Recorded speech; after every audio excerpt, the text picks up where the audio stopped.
Hand Stamp by Cheryl here. Want to show you how to assemble your Cling stamps. So up at the top you can see what kind of stamp you're ordering. Most of our stamps are Cling and photopolymer. We only have a few wood background stamps left. But anyhow, with the Cling you actually have to assemble them. So when you open up the case, over here will be some instructions on how to do that. But I just wanted to show you how I do mine. So you'll come with a sheet of rubber and you'll just pop them all out like this.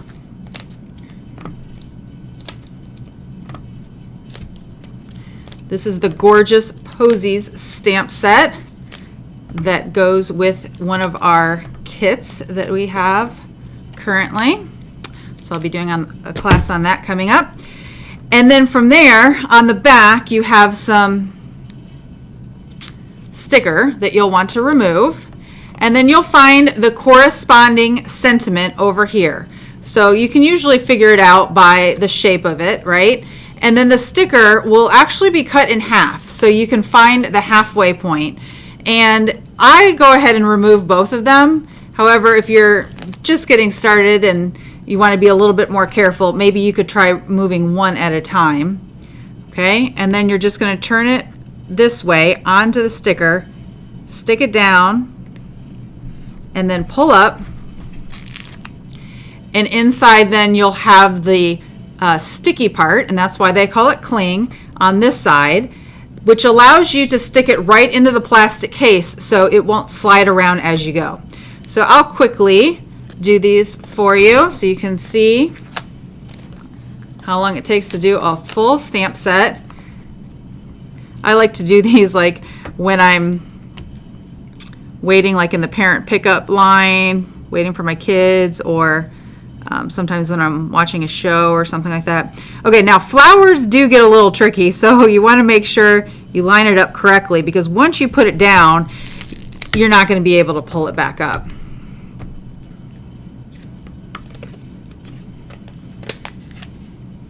Okay, this one says, for a very kind and thoughtful friend. Make sure you have a trash can nearby, though. That's one thing. I take them sometimes to assemble when I'm waiting to pick up my kids and I've forgotten a trash can, and that's not a good thing. This one says, celebrating your day.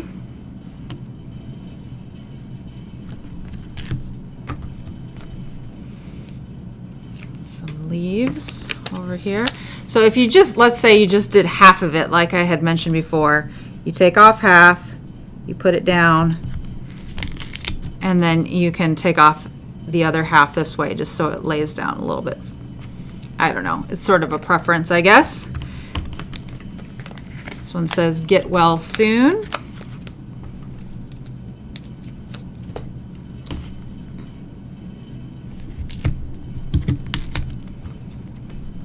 Move out the ones I haven't done yet so I can keep track. Okay, these are little inserts here. And so with Cling stamps, you're going to need a clear block. And when you purchase them in the catalog, it tells you the recommended size blocks to use. If you're just getting started, I recommend a D block. And so for this particular stamp set, this one might not fit on a D block. You can always turn the block sideways too, at an angle, so that you can try and get some, oh, I did the wrong one. So you can get it to fit on a D block if possible. But at some point you probably want to invest in all of the blocks, because it does make it easier for stamping when you have the correct size. Helps you get a better image too. I think this one goes this way. You know what? I'm not sure. And this is what I was saying, they get very sticky, so I think it's this way. Yes, that way. And now they fit right there on the case and they don't slide around in your case. So now you're ready to get stamping, and when you do that, I recommend maybe a pick tool.